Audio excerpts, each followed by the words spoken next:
في استوديو التحليل نائب مدير تحرير وكالة أنباء الشرق الأوسط. يعني النقاط التي ذكرها الآن سيد حيدر أستاذ شناوي: حدود ديالى من الشمال سلسلة جبال بها معسكرات للقاعدة، الجنوب بسماية والنهروين، يعني وأيضا هي مناطق للإرهاب، الغرب صلاح الدين، ويعني كما يقول الآن والشرق أيضا مع إيران. إذا ديالى محاطة بالتهديدات، ويبدو أن في كل هذه النقاط هناك القاعدة كما نفهم الآن من سيد حيدري.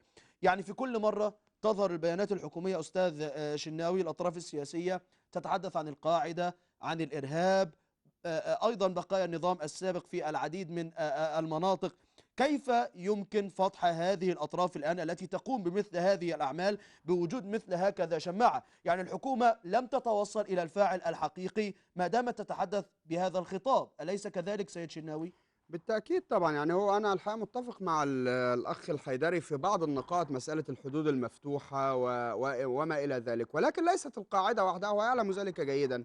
ليست القاعدة وحدها هي التي كانت تعمل في ديالى وما زالت تعمل، ثم أن عمل القاعدة مرتبط أساسا بالتراخي الأمني الموجود. هناك غطاءات سياسية متعددة لتنظيم القاعدة والميليشيات الشيعية أيضا، وكل المجموعات المسلحة، كل مجموعة مسلحة وكل تنظيم له غطاء داخل العملية السياسية، سواء المركزية أو داخل الأقاليم. الأمر الثاني أن عملية تصفية القاعدة التي ساهم بقدر كبير فيها ما سمي بقوات الصحوة، وهي من أبناء العشائر الذين كبدوا القاعدة أكبر خسائر وساعدوا الأمريكان والجيش العراقي، بل نجحوا فيما فشل فيه الأمريكان والقوات العراقية من القضاء على نفوذ تنظيم القاعدة في محافظات عديدة منها ديالى. المشكلة أنه لم تجري عملية تطهير كاملة للمناطق التي شهدت تصفيات تنظيم القاعدة، ثم أن قوات الصحوة هذه تركت نهبا لعناصر القاعدة لتعمل فيهم قتلا وذبحا وقطعا للأرزاق، وتركتهم القوات الأمريكية عندما كانت تتولى دفع الرواتب لهم، وهو مبلغ زهيد جدا حوالي $300 لكل شخص، ثم بعد ذلك عن ما تبقى من تنظيم نعم. القاعدة من النائمة من أو غير مصلحته ذلك. يعني أن تبقى؟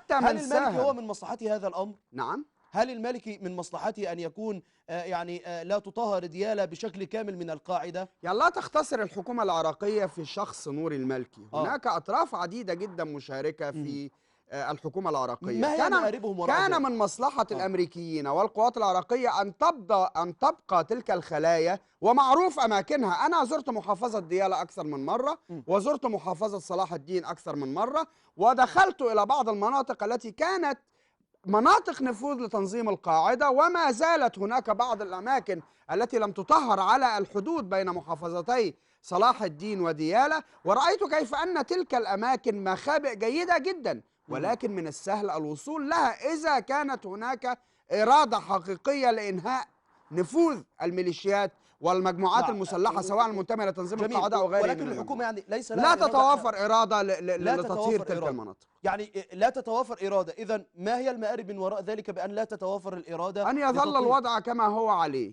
غير مستقر وغير آمن وغير جاهز لإعادة البناء. تلك المحافظات يرثى لحالها، ويعلم الجميع سواء العراقيين أو من تمكن من زيارة تلك المناطق، يعلم الجميع أن تلك المناطق لا تصل إليها حتى الخدمة الأساسية من كهرباء وماء وما إلى ذلك، نعم. ويترك أهلها وبساتينها. كانت ديالى هذه تسمى مدينة البرتقال.